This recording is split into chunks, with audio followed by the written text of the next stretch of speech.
Assalamu alaikum warahmatullahi wabarakatuh, mtazamaji popote pale ulipo, karibu katika makala yako ya kila siku ya Jumatatu hadi Alhamis, kipindi cha Sabah Al Khair.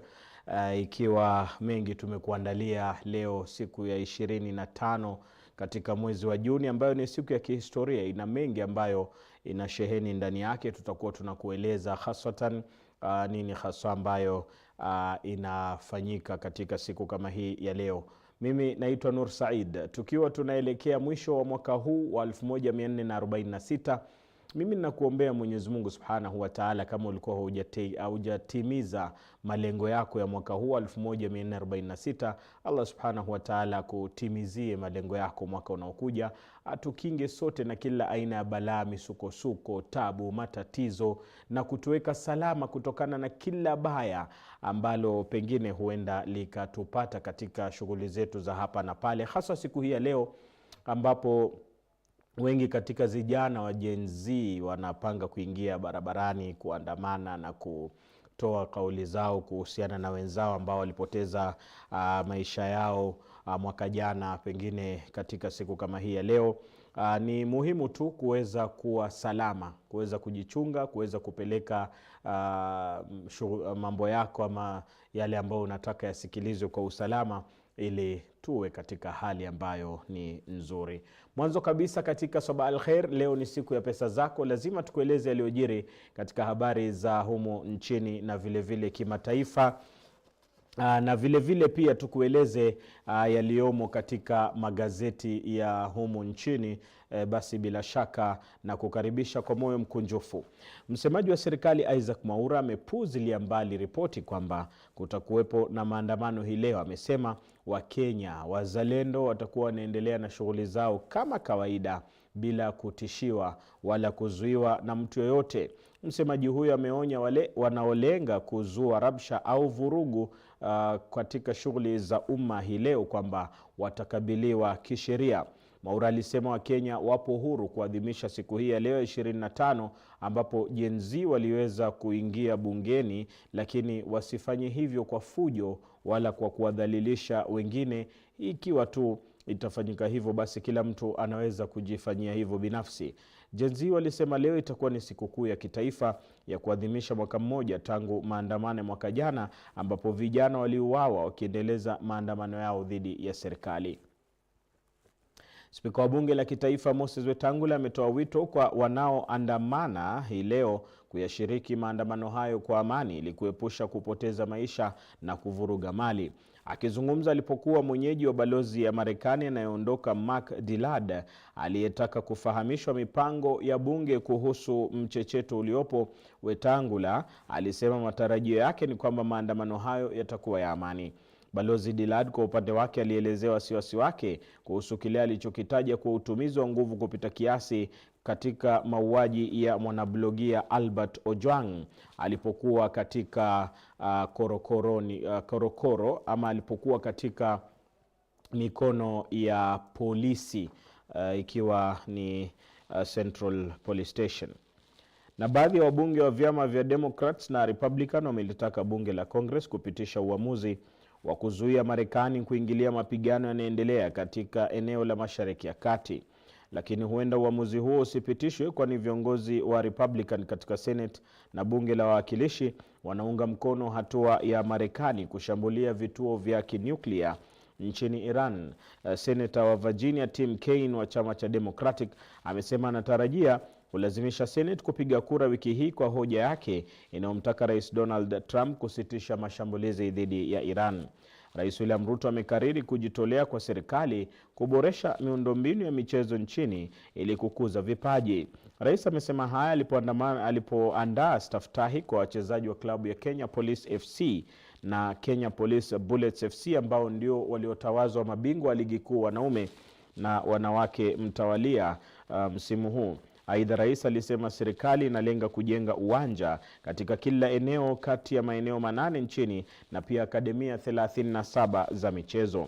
Aliwataka wahisani kusaidia juhudi za ukuzaji michezo kutoka mashinani. Na kuzungumzia michezo ni kwamba timu hizo zitakuwa zinatunukiwa kwa kushinda ligi kuu ikiwa ni pamoja na Kenya Police Bullets na vile vile katika timu ya Kenya Police watakuwa wanatunukiwa kwa juhudi walizofanya ya kushinda ligi ya Kenya msimu huu. Na tukiangalia matokeo ya Club World Cup, haikuwa ni matokeo mazuri kwa timu za Kenya, ambapo hazikufanya vizuri sana katika matokeo hayo, ambapo timu ya Chelsea imeweza kuingia katika raundi ya muondoano baada ya kuifunga timu ya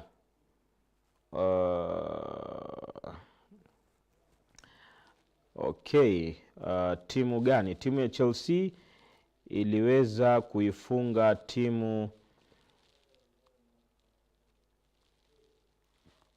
ya RB inaitwaje? Botafogo.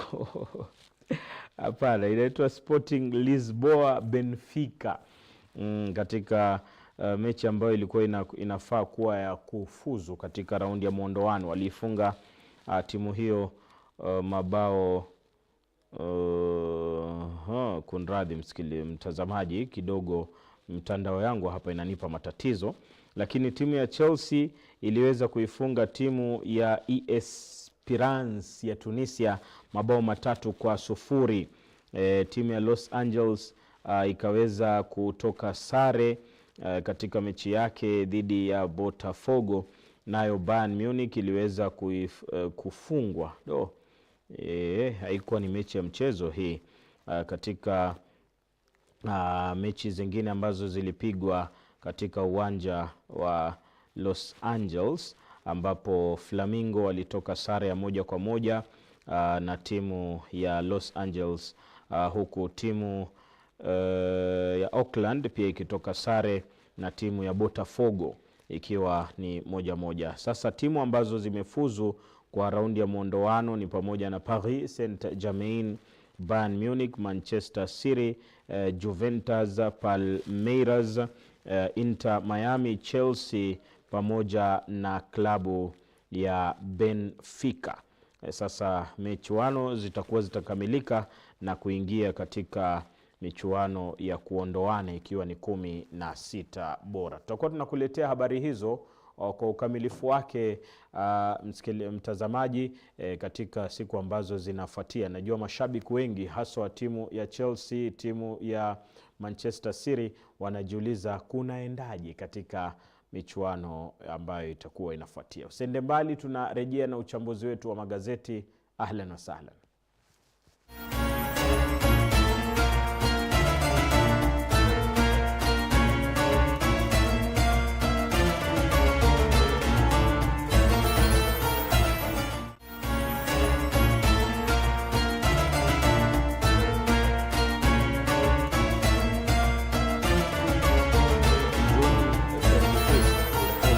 Echo in the minds of Kenyans, and especially the young generations that has been christened the Gen Zs. This is a day that majority of the Gen Zs were on the roads to demand for the removal of the Finance Bill 2024. So many of them lost their lives. Majority of them had life-threatening injuries, and some are even injuries that they will forever live to see. Today, some of them have decided that they are going to celebrate the heroes, those that lost their lives in the uprising that happened a year ago, the same day. And on the papers today, it is echoes of June 2025, or rather echoes of June 25th, 2024, that are being put to place so that we understand where we came from. And on the Daily Nation, the front page, it is written, the ones we lost. And 60 here is the number of the ones that are lost. Abdul Qadir Saadia, Alex Muteti, Anthony Kimeu, Anthony Masharia, Austin Makoha, Besley Kogi, Onyango, Brian Kimathi, and so many others that lost their lives during the Gen Z protests that happened last year. So 60 is the number, but according to the Independent Medical Legal Unit, that is IMLU, the number is 64. And of course, also other independent bodies are quoting numbers that are different from the ones that are being here. So many people lost their lives and in the agitation of the dropping of the Finance Bill 2024. Where will you be today? It is a day that majority of the Gen Zs think that it is a day of celebrating their heroes. But again, you need to be careful and you need to stand at a place that will be safe from all the atrocities that always comes by whenever there is a protest in this country. We do understand that most of the time the protests are called peaceful, but it ends up not being peaceful. Now, 1 year on, families are still crying for justice after protests deaths. 1 year ago, Kenya witnessed a wave of protests that began with fury over a controversial finance bill, but spiraled into something far more tragic. More than 60 lives were lost in the chaos that engulfed different cities and towns. Streets once filled with chants for change became scenes of mourning. For many families, that moment has frozen in time. A day that redefined the protest, exposed the brutality of the state, and left behind unanswered questions that still haunt them. As the country marks the anniversary of these events, justice remains painfully elusive. No police officer has ever been convicted for the killings, and no one has been held accountable. Jacinta Anyango knows that pain all too well. After she lost a 12-year-old son, Kennedy Onyango, to the protests, what she carries now is not just grief, but a heavy mix of broken promises and a relentless pursuit of answers. And like so many others, Jacinta is still waiting for somebody to hold accountable. If justice were to take any form, Jacinta only wishes that the police who killed her innocent son will be arrested. And that is the clarion call for today. Why has justice not been served to those people that did all these atrocities to the innocent protesters that had poured on the streets to demand for the removal of the Finance Bill 2024. Now, this is just part of some of the stories that happened that year. Now, this is also a day that the House was breached. Now, on page 3 of this paper, the unprecedented and daring move by young protesters to storm Parliament on June 25th, 2024 over the Finance Bill has fundamentally changed how the August House conducts its business. From committee meetings and plenary sittings to the facilitator of public participation in legislative proposals, the institution has not been the same since. In an interview with this paper, Clerk of the National Assembly Samuel Njoroge said that significant improvements have been made, particularly in how Parliament engages with the public. Mr. Njoroge, however, admitted the crisis could have been avoided had Parliament adopted clearer and more effective communication, especially concerning the budget cycle and financing of the national budget. Our messaging on the specific contents of the Finance Bill and the fact that the House has adopted the majority of views from public participation in the final version passed by the National Assembly was not effective, Mr. Njoroge said. Now, he added that the events of June 25th, 2024 do not reflect how Kenyans truly feel about Parliament. It will seem that various grievances coalesced on that particular day and placed a spotlight on the passage of only one piece of legislation. Remember, this day the House was breached. The Gen Zs, as they call themselves, the young generation, the blood that runs fast in their veins, had or rather made through parliament. They entered the parliament. They communicated clearly what they wanted. They were angry. There was fury in the eyes of everybody because of passing the finance bill that they thought was not favoring a common man. And this, as Mr. Njoroge said, has really made the House to change how they conduct their business, and also the security and every other thing. This is a House that is one of those monumental areas that must be protected diligently, including the State House, the Supreme Court, and other monumental buildings in this country. So it becomes a day of a lot of chaos, because definitely when you breach the House, there are lives that were lost. We saw even in some documentaries how majority of these young men lost their lives through bullets. Through bullets. Those people that were supposed to protect the Generation X, or rather the Gen Zs, were the ones who killed them, according to the documentaries that we saw and evidences here and there. So it's just that today, if you are going to participate in the protest, you need to be careful, and you need to do that peacefully without any confrontation with the security forces. Now, Ruto says, that is the president, that you have my full support. President William Ruto has assured the police of his unwavering support as the country marks the first anniversary of the bloody June 25th, 2024 anti-government protests today. The president said that police officers have a duty to the nation. He said that Kenyans' lives, or rather Kenyans' lives, I'll take that again, Kenyans' lives and property must be protected. For the people who want to undermine, demean, or try to intimidate our security agencies, I'm telling them you're doing the wrong thing. Our security men and women deserve every support we can muster for them to secure our nation. He said nobody is above the law. None of us is above the law. You can't intimidate the police. You can't use force. You can't insult or threaten them.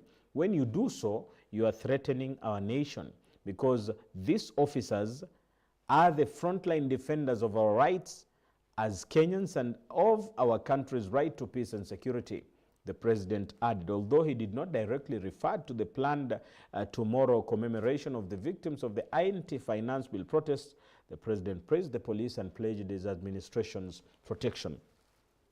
Now, what the president said is that he supports the police, and anytime the police sent to the streets, they are sent there to maintain peace and to make sure that people's lives and properties are diligently protected. But again, we always see a run of activities that make all the two protagonists, or rather antagonists, be on a side that you might not understand who is right or who is wrong. And that is why we urge the youth, if you don't have to go for the protest, stay at home. There are several ways that you can pass your message. And you understand, because you are the youth of today and you know so many avenues of passing your message. So many people don't want us to lose our lives. Now, when the president says that he supports the police force, it means that they will be there. They will be there. Their aim will be to protect. Their aim will be to make sure that there is order in the city.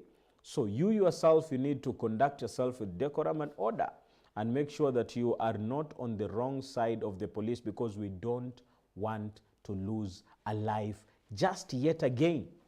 So many lives were lost last year, a day like today. 60 plus lives were lost.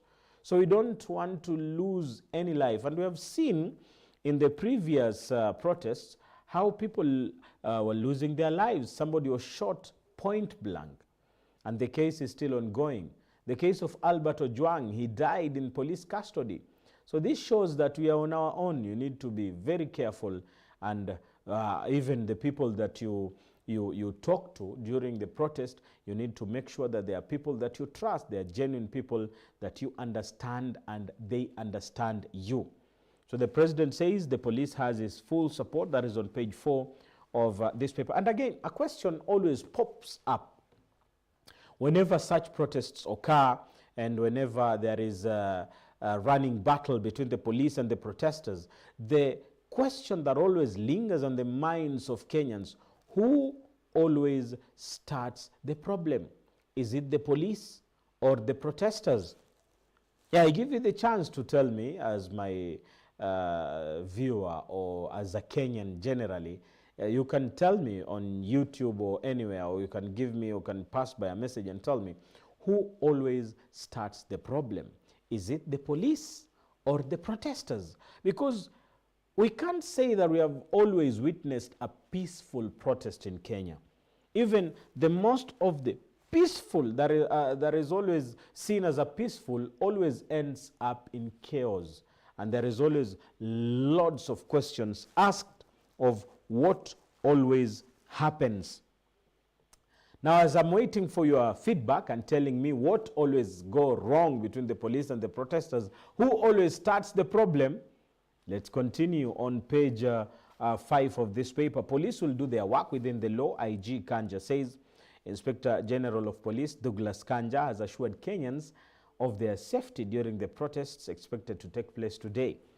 Now, the police say that officers are political and operate strictly within the law. Mr. Kanja's call came even as some business owners in the Central Business District installed metallic window grills and doors to reinforce their shops. Subhanallah. They have to reinforce. They have to protect their properties, because what is coming is always never known. Speaking at a press briefing, Kanja said police conduct is monitored by a multi-agency framework, including the Independent Policing Oversight Authority, the National Police Service Commission, Parliament, and the service's own Internal Affairs Unit. He cautioned Kenyans against attempting to access restricted zones. During anti-government protests last year, demonstrators breached Parliament and threatened to march to State House. So, what are these restricted zones? Because as a Kenyans, or rather as a Kenyan, you need to know the restricted areas that you're not supposed to breach when you are in these demonstrations or other protests. Now, Parliament is one of the restricted areas in Kenya. Parliament definitely is one of the restricted areas in Kenya. Restricted areas in Kenya include military bases. The military bases are restricted areas. Of course, in Nairobi, there are several military bases, including Moi Air Base and other areas. State lodges and, of course, State House. These are restricted areas, and certain border regions, due to security concerns, are also restricted areas.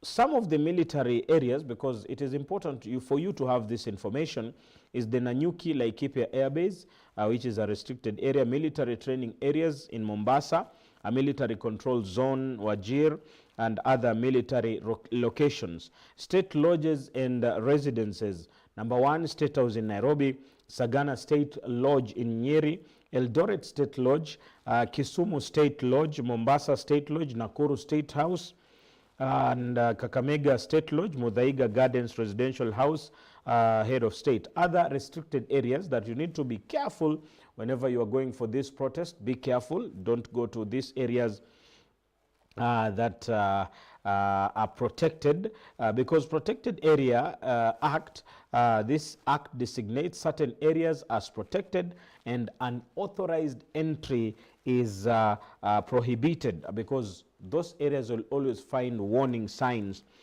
for you not to enter. So when you go for the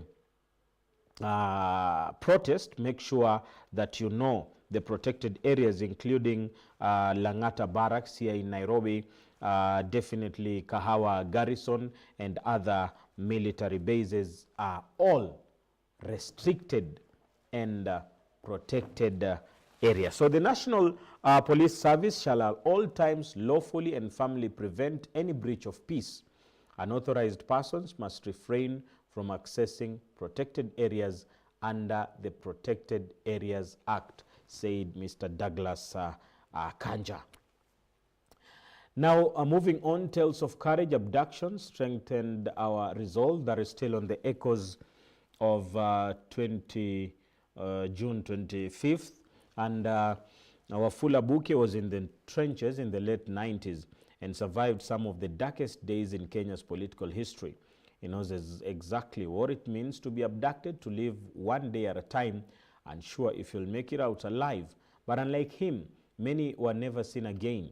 Others returned haunted, with their stories a window into the terror of captivity. Few can describe in chilling detail what it truly feel likes to be in the hands of abductors. He is one of them. As the country marks exactly a year since the anti-finance bill protests, Buke fears that abductions are quietly becoming the norm. He went through 24 arrests, each one, he says, a brutal lesson. I become learned, he reflects about many things. It unsettles him how dictatorship is not only returning, but also evolving. Elimination in modern times may no longer be instant, he says. Now, page 7, victims nurse lifelong injuries as they seek justice. We heard yesterday Interior CS Kipchumba Murkomen saying that his office is ready to engage with parents that lost their loved ones during the anti-protests, anti-finance bill protests last year. Now, the memory of last year's protest will always be a sore for 29-year-old Brian Mwangi, thanks to a stray bullet that hit him. He now lives at his maternal aunt's home in Ruiru, depending on his male cousin to change his diaper, bath, and dress him. A nurse to dress his bed sores and change his catheter, and his aunt and uncle to sort his bills. He reminisces the freedom of his past life, making a living by fixing car tires, being a freelance barber, and occasionally working at a car wash in Karatina town. Now his wheelchair purchased for him by his friends from Karatina dictates how far he can move. On the fateful day, he lost consciousness after being shot and only came to his senses at 9 p.m. at Karatina Hospital. 2 days later, he was transferred to Kenyatta National Hospital, where he waited for over 7 months for the bullet lodged in his spine to be removed. This is just one of the stories that really saddens me. He says that the surgery was delayed because I developed bed sores that had to heal before the surgery could happen. Imagine 7 months waiting for a surgery. However, prior to that, doctors were hesitant, saying it was too risky, recalls Mwangi. And there are so many others that talks about what they went through on that fateful day. Now, suspect in Ojwang's case linked to another murder. One of the suspects implicated in the murder of teacher cum blogger Albert Ojwang is a General Service Unit officer who had deserted the force and was arrested over a similar case. The prosecution, led by Duncan Ondimo, informed the court that suspect John Ngige Gitau was a GSU deserter. Ondimo said that Gitau was being investigated over another murder. IPOA Principal Investigations Officer Justin Nyatete stated in an affidavit, investigations have revealed that while in custody, the fourth accused, that is Gitau, is said to have held a position of trust among detainees at the Central Police Station, commonly referred as Kinara. Hence, the capacity to interfere with potential witnesses who are in remand and increase the likelihood of interference and intimidation if released on bail, interdicted Central Police Station Officer Commanding Station Samson Taalam, along 2 police officers Mukhwana and Peter Kimani, as well as Gitau, Gin Amitu Abwao and Brian Mwaniki, have denied murdering Ojwang on the night of June 8th at Central Police Station. Now, railway project raises environment land rights concerns for Karen Ngong residents, and court clears the way for Kotulo Modogashe Road construction. That is on page 10 of this paper. And moving on, geography is the most popular in senior school. Now, geography and business studies are the most preferred subjects by learners in grade 9 for study in grade 10. According to head of Directorate of Secondary Education at the Ministry of Education, William Sugut, electricity, woodwork, and metalwork attracted the least number of students. The children are selecting subject combinations to fit in the 3 pathways in senior school: science, technology, engineering, and mathematics, that is STEM, social sciences, and arts and sports. However, national schools will offer the triple pathways due to capacity and infrastructure. During the ongoing Kenya Secondary Schools Heads Association Summit in Mombasa, Dr. Sugut said only a few schools offer some subject combinations, adding that some learning institutions will not have certain combinations. We are not choosing the school, but combinations. Some people want to start from the school, but that is not possible, he said. Now, as a responsible parent, whom your child is in grade 9, going to senior school, that is grade 10, can you share with us how it was for you to help your child in choosing the senior school that they are going to join? We are told that this year the children are not choosing schools, they were choosing subject combinations. Now, this one became a problem to some parents. It became confusing. So many parents did not understand actually what to do. So many of them were left out. They did not know what they're going to do. Now, Mr. Sugut said, tell the learners to start with the pathway, followed by the combination. Schools that offer combinations will pop up. They can then make selection from there.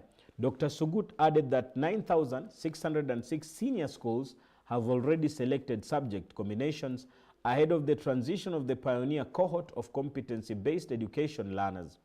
He said the subject combinations have been approved by sub-county education directors in consultation with quality assurance officers.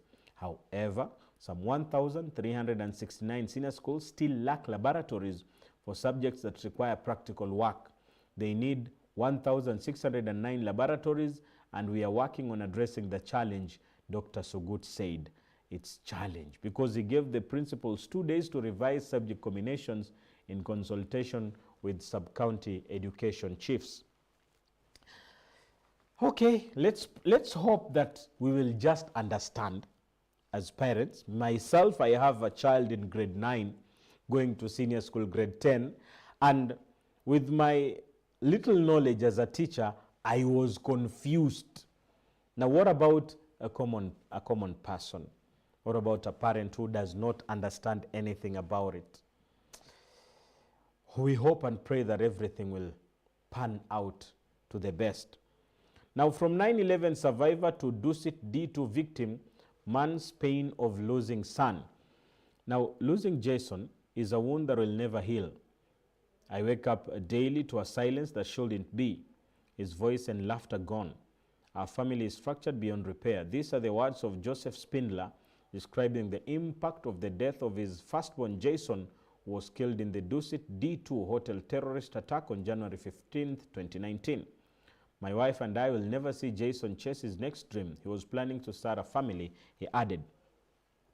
Now, in the victim impact statement submitted to Kahawa Local, Spindler recalled how Jason died at just 40 in a country he enjoyed working.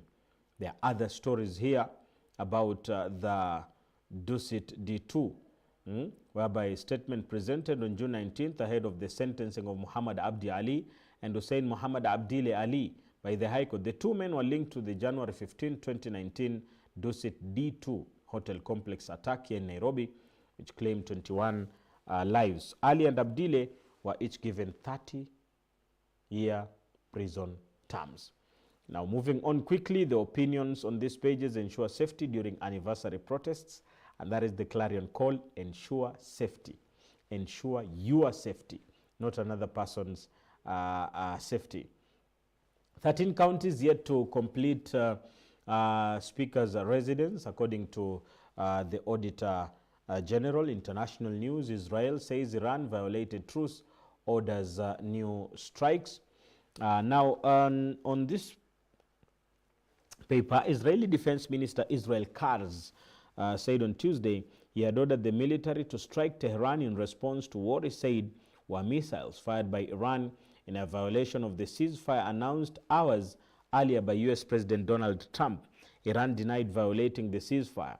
The Armed Forces General Staff denied that there had been any launch of missiles towards Israel in recent hours, Iran Noor News reported. Now, thousands flee violence in the Democratic Republic of Congo.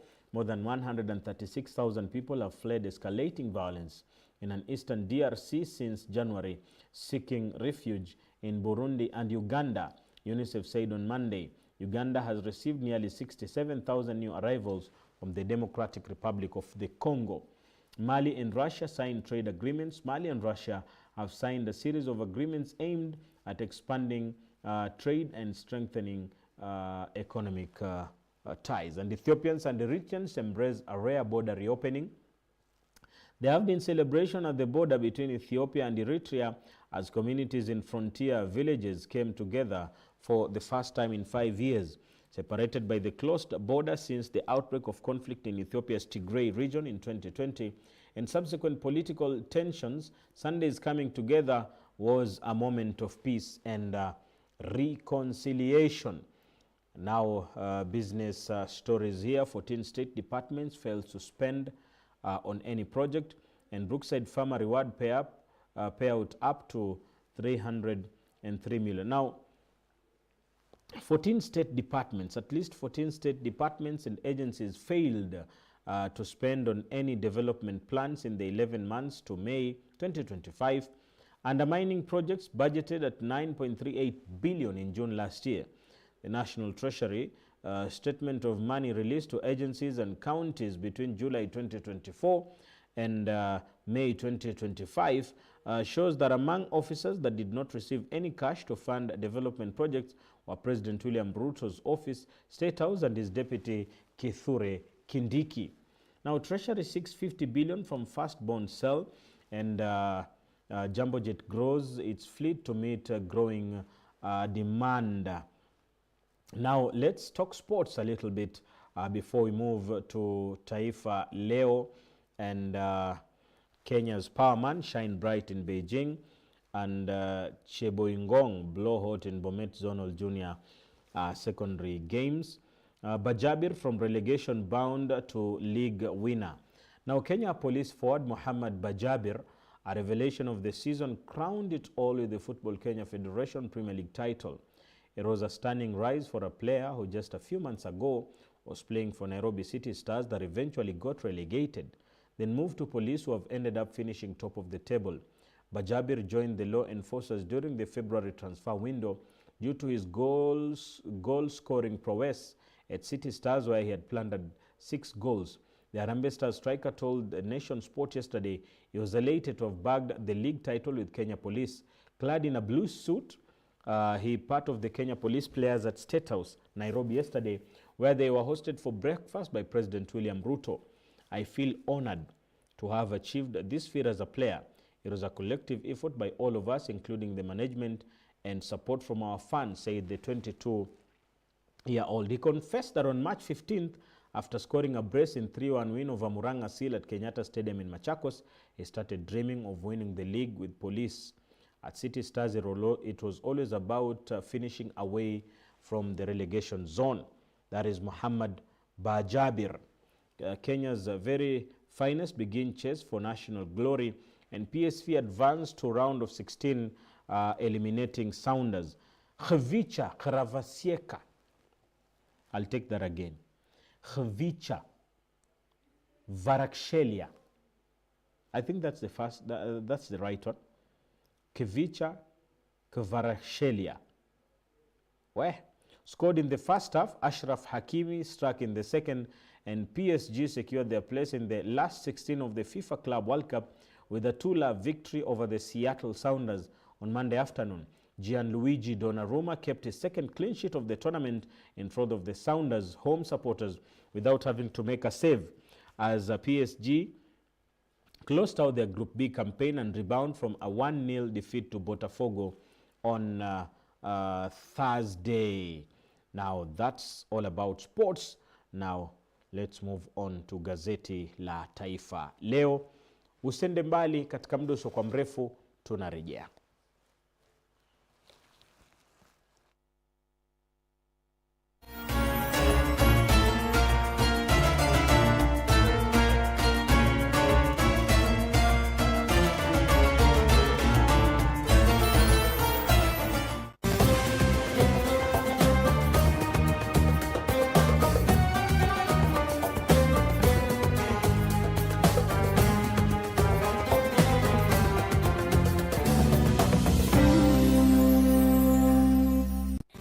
Assalamu alaikum mpenzi mtazamaji. Lengo letu hapa Al TV ni kukuletea vipindi vya kukuelimisha, kukujuza matukio yanayojiri na kukuburudisha. Aidha, tunakaribisha maoni na malalamishi ya watazamaji wetu kuhusiana na vipindi vyetu au hitilafu za kimitambo katika sehemu unayotupata. Tuma maoni au malalamishi yako kupitia njia zifuatazo.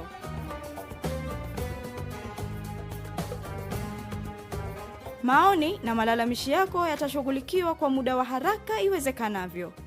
Tunathamini sana utazamaji wako na tutafurahia kushughulikia maoni au matatizo yako. Al TV, mwongozo kwa umma.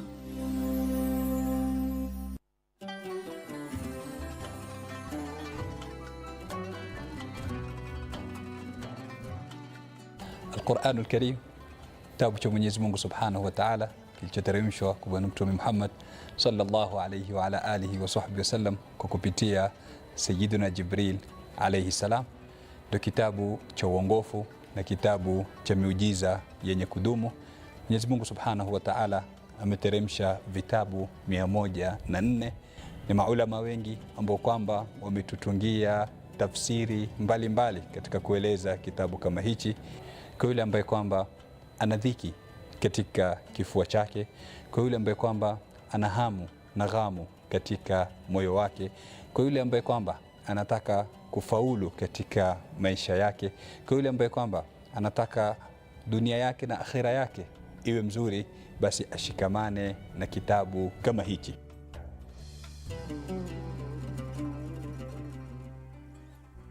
Ungana nami katika darsa ya tafsiri inakuja kila siku ya Jumamosi baada ya salatu al-Maghrib, tukipata kufahamu mingi ambayo kwamba Mwenyezi Mungu ameeleza katika kitabu kitukufu kama hichi, ili iwe ni ibra na mauidha kwetu sisi, ili tupate kuyazingatia yale yaliyomo ndani.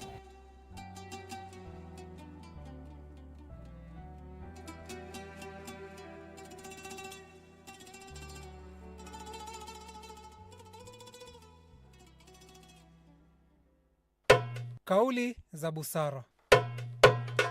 Baa huondoa baa. Baa ni janga linalompata mtu na kumsababishia maumivu na hasara. Baa ama balaa yaweza kutokea katika mambo madogo kama vile ugomvi na rafiki au jamaa zako, ama pia katika mambo makubwa kama vile kutokea kwa ukame au mvua kubwa ya kuhatarisha maisha.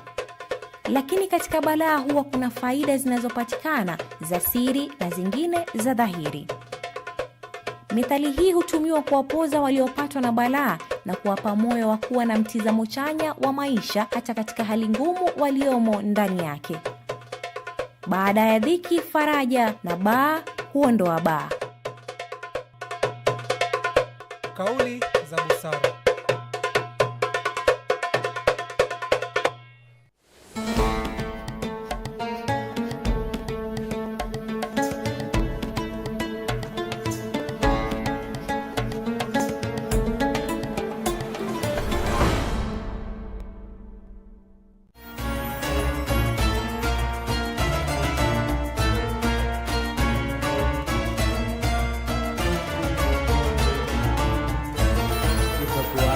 Ndio swala ambalo linaulizwa katika gazeti hili la Taifa Leo.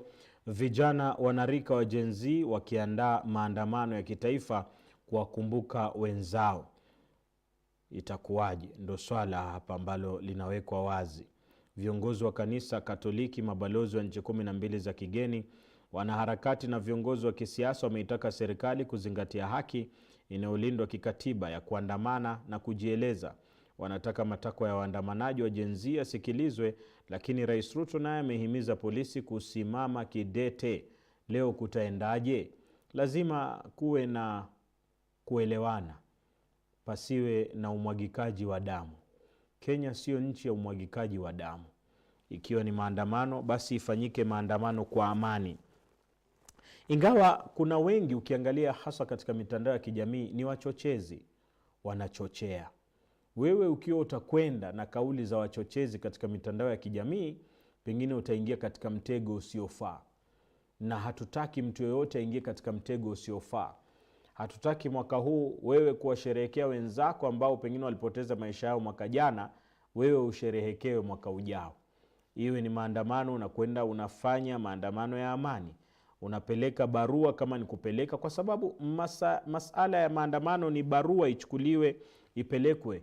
It's a petition you take. Unaona, si kwamba ni kwenda kupigana, kurushiana mawe na nini. Na ndio maana niliuliza hapo awali, kila panapotangazwa maandamano, kwanza watu huwa hawana amani ya kuingia katikati mwa jiji. Maduka hayafunguliwi, na tumeona katika habari zingine milango imewekwa mpaka ya chuma ili kulinda biashara za watu. Nani haswa huwa anaanza fujo katika maandamano kama haya? Nani huanza fujo? Je, ni polisi ambao huanza fujo ama ni waandamanaji ambao huanza fujo? Unaweza zungumza na mimi kwa kunipigia simu 0742888830 ukaniambia nani ambaye huanza fujo katika maandamano kama haya. Kwa sababu mimi naona ikiwa pengine wale waandamanaji wataambia polisi, sikiza, si tutaanzia Globe roundabout, tutembee tufike police headquarters, tupeane barua yetu na turudi, inakuwa iko sawa. Sasa mbona tuanze kupigana marungu, marisasi na mambo kama hayo? Lazima kuna watu ambao hujaribu kujipenyeza kuingia ili kuanza fujo. Nani huanza fujo katika maandamano? Na swali leo inaulizwa, itakuwaje? Je, watu watapoteza maisha yao tena kama mwaka jana? Lazima vijana hawa jenzi wajichunge, especially kwenda katika protected areas. Tumesikia wengi katika mitandao ya kijamii ambao nakwambia wengine ni wachochezi na hawatokuwepo mstari wa mbele katika maandamano kama haya, kwamba sijui twende tu occupy State House, sijui tufanye nini. Tunawapenda vijana wetu, lakini na nyinyi pia lazima mjipende, ndipo mpendwe kisawasawa. Maana wengi katika vijana wamesalia na makovu ya mwaka jana. Wengi katika wazazi wamewapoteza watoto wao. Wengi katika watoto wengine wamepoteza maisha yao, hawawezi tena kufanya kazi, wanatumia wheelchair na nini. Kwa nini? Kwa sababu wachochezi waliwaweka mstari wa mbele. Wao wenyewe wako salama salmini, hawana matatizo yoyote. Leo jamani, itakuwaje? Jichunge. Kama hauna shughuli ya kufanya katikati mwa jiji, keti nyumbani. Kama hauna shughuli ya kufanya nje kwenu, kaa ndani, angalia matukio mitandaoni, lakini chunga. Maana wengi katika mitandao ni wachochezi.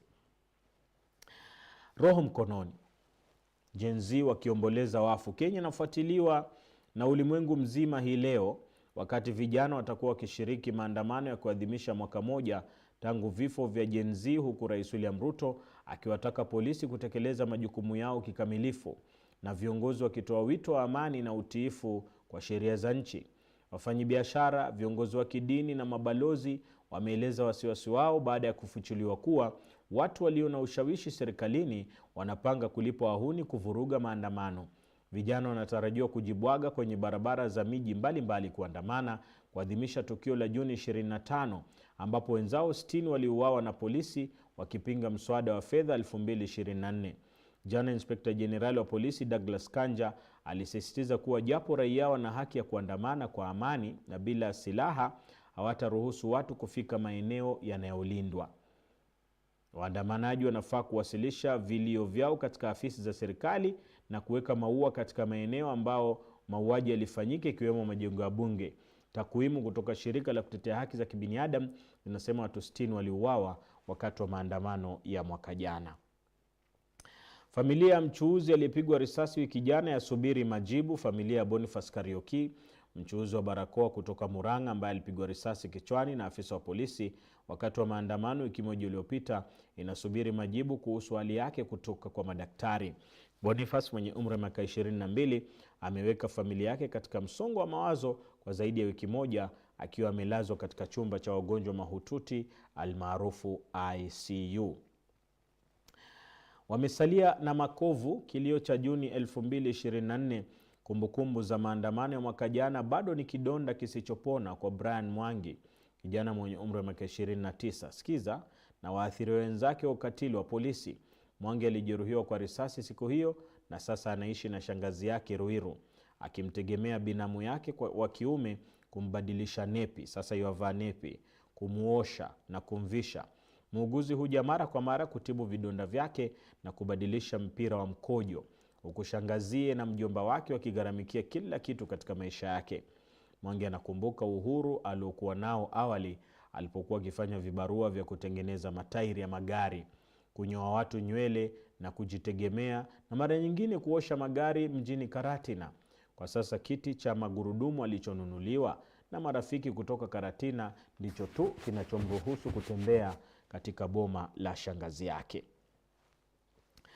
Aliyetekwa na kuzuiliwa sasa anataka kuwania useneta. Gen Z mwenye umri wa miaka 26 ambaye alipata umaarufu baada ya kutekwa nyara na maafisa wa usalama wa serikali na kuzuiliwa kwa zaidi ya wiki 2 bila mawasiliano, ametangaza nia ya kuwania kiti cha useneta kaunti ya Embu katika uchaguzi mkuu wa mwaka wa 2027. Huyo ni bwana Billy Mwangi. Mabunge 13 yamulikwa kuhusiana na mamilioni ya nyumba za maspika. Mkaguzi mkuu wa hesabu za serikali ameorodhesha mabunge 13 ya kaunti ambayo hayajakamilisha ujenzi wa makazi rasmi ya spika wa bunge la kaunti miaka 3 baada ya muda uliowekwa na serikali kuu mwaka 2022 kupita. Baadhi ya mabunge yamejenga nyumba hizo katika ardhi ya kibinafsi kinyume cha sheria, alisema mkaguzi mkuu wa serikali Agnes Gathungu. Na watumishi wa umma wakosa matibabu, serikali ikichelewesha ada za SHA. Balaa kweli. Watumishi wa umma wanatatizika kupata matibabu baada ya serikali kukosa kuwasilisha michango yao kwa mamlaka ya afya ya jamii kwa wakati ufaao.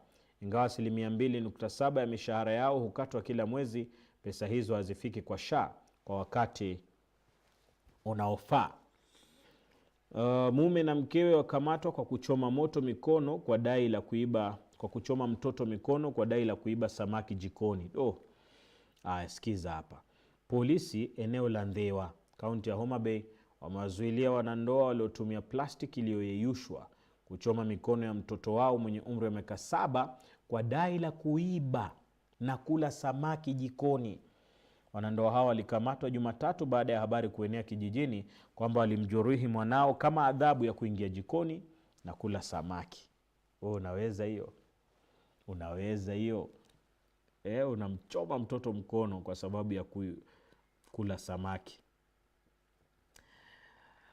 Barabara ujenzi kuanza, agizo likiondolewa. Ujenzi wa barabara inayolenga kufungua eneo la kaskazini mwa Kenya kwa gharama ya bilioni 98 huenda ikaanza baada ya mahakama kuondoa agizo lilozuia mamlaka ya barabara kuu na wizara ya fedha kutoa pesa kwa familia zitakaoathirika kwa mradi huo. Maswali, mshukiwa akifariki kizuizini. Kifo cha kutatanisha cha mshukiwa aliyekuwa kizuizini katika kituo cha polisi cha Turasha, kaunti ya Nyandarua, saa chache baada ya kukamatwa kimezua ghadhabu miongoni mwa wakazi wanaotaka haki itendeke mara moja. Na kaunti ya Shangaa kuajiri manahodha ili hali inaimiliki meli. Idara ya kilimo, ufugaji na uchumi wa majini katika kaunti ya Embu inaelekezewa lawama kwa kuajiri wafanyakazi 5 wa kuhudumu kwenye meli. Kulingana na maelezo kuhusu bajeti ya mishahara ya wafanyikazi katika idara hiyo, watu hao 5 waliajiriwa kama manahodha na waelekezi abiria wanapokea mshahara wa kima cha kuanzia 24,000. Hii ni licha ya kwamba serikali ya kaunti ya Embu haimiliki meli yoyote. Kenya yetu hiyo. Nchi yetu jamani, ni nchi ya ajabu Kenya. Habari za pwani. Majonzi ya familia ya vijana waliouawa Mombasa, huku taifa likiadhimisha mwaka 1 tangu maandamano ya kupinga mswada wa fedha mwaka jana. Familia 2 jijini Mombasa zinaishi katika simanzi na maswali yasiyo na majibu. Paul Tata, babake Gigs Emmanuel Tata, na Jason Ogutu, babake Joash Ombati. Mwezi wa Juni si mwezi wa kawaida kwenye kalenda. Waliwapoteza wapendwa wao na wanazidi kuishi kwa utata na kuomboleza. Jumwa awarai wanawake kumuunga ugavana uchaguzi wa 2027. Mwenyekiti wa bodi ya kitaifa ya barabara Aisha Juma ameendeleza juhudi za kujipigia debe akiwarai kina mama kumuunga mkono kwa nafasi ya ugavana Kilifi ifikapo uchaguzi wa 2027. Na wito mradi wa soko mjini Voi usiingizwe siasa ndani yake. Katika tahariri, program za mikopo za simu zipigwe marufuku bana. Wengi sana wanaumia kwa ajili ya mikopo za simu. Hata wewe ambayo pengine una mkopo wa simu hapo, utapata simu kama hii yangu ni 100,000 pengine for example, lakini kwa kulipa mdogo mdogo utalipa 200,000 double. Na watu wanaishi na msongo wa mawazo kwa sababu wanajua ikifika saa fulani tu pap simu imezimwa kama hujailipia. Sijui itakuwaje. Unaunga mkono ipigwe marufuku ama la, mtazamaji? Kimataifa, Iran yadai ushindi dhidi ya Israel huku USA na Qatar zikiingilia kati. Naye Museveni, watu wa Uganda hai, sikizeni. Rais wa Uganda Yoweri Museveni atagombea urais kwa muhula wa 7 kwenye uchaguzi mkuu ambao umeratibiwa kufanyika mwaka ujao.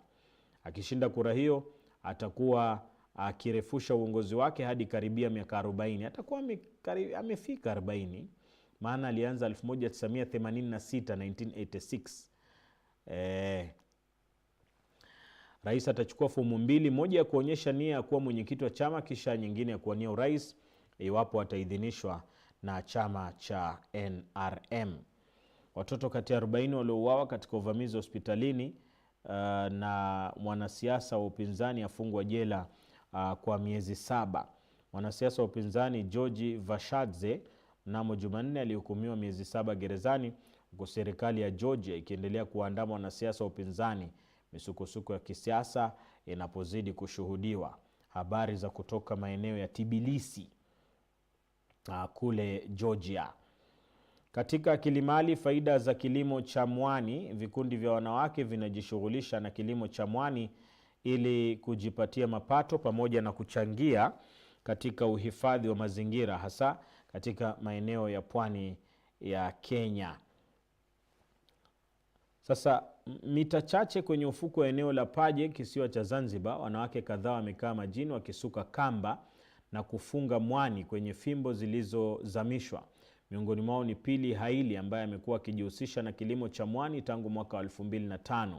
Leo yeye ni mmoja wa wanawake 10 wanaofanya kazi katika kampuni ya Mwani Zanzibar Limited inayojihusisha na uzalishaji, uchakataji na usafirishaji wa bidhaa hiyo. Haya, tukiangazia spoti, ni kwamba Nairobi United APS Bomet tayari kwa ligi komavu ya KPL. Kumbuka Nairobi United watakuwa wanamenyana na Gor Mahia siku ya Jumapili katika kuwania kombe la FKF Cup. Kocha wa Bandari apania kuimarisha kikosi kutesa msimu ujao. Kocha wa Bandari Ken Odhiambo amesema alitarajia kumaliza mechi ya mwisho kufunga msimu kwa ushindi, lakini haikuwa hivyo kutokana na mazingira magumu. Amesema anafanya kila juhudi kuhakikisha kwamba anaiweka timu sawa ili kuweza kung'ang'ania ushindi wa ligi mwaka ujao. Benki ya KCB yapiga jeki shirikisho la riadha kwa milioni 8, na timu za Kenya zang'aa Rwanda volleyball ya Genocide Memorial. Ukutoi aanza tenis ya Aikmar kwa ushindi. Nyota Angela Ukutoi alianza mashindano ya tenis ya malipo ya wanawake ya W15 Aikmar kwa ushindi nchini Uholanzi hapo jana. Mwanafunzi huyo kutoka chuo kikuu cha Amerika alipepeta Mholazi Jinte Yves Dubois kwa seti 2 bila jibu za 6-3, 6-2 katika mechi iliyochukua saa 1 na dakika 17. Na Messi kuongoza Inter Miami dhidi ya PSG katika 16 bora. Superstar Lionel Messi ataongoza kikosi chake cha Inter Miami dhidi ya klabu yake ya zamani Paris Saint-Germain. Timu hizo zitakapokutana Jumapili katika hatua ya muondoano michuano ya kombe ya klabu bingwa duniani almaarufu Club World Cup. Matokeo ya siku ya Jumatatu: Salzburg 0, Al Hilal 0, Manchester City 6, Al Ain 0, Seattle Sounders 0, PSG 2, Atletico Madrid 1, Botafogo 0, Inter Miami 2 na Palmeiras 2. Na mtazamaji, na kutakia amani na kutakia salama siku hii ya leo, ambayo tayari naona katika mitandao mambo inaanza kuwa mshike. Kwa hivyo be safe wherever you are. If you don't have anything to do outside, just stay at home ili uweze kuepukana na majanga ambayo huenda yakakupa matatizo katika siku yako. Remember, be at the right place at the right time, and if it is not necessary, just stay at home, don't go anywhere. Kwa niaba ya wote waliofanikisha kipindi, mimi naitwa Nur Said. Assalamu alaikum.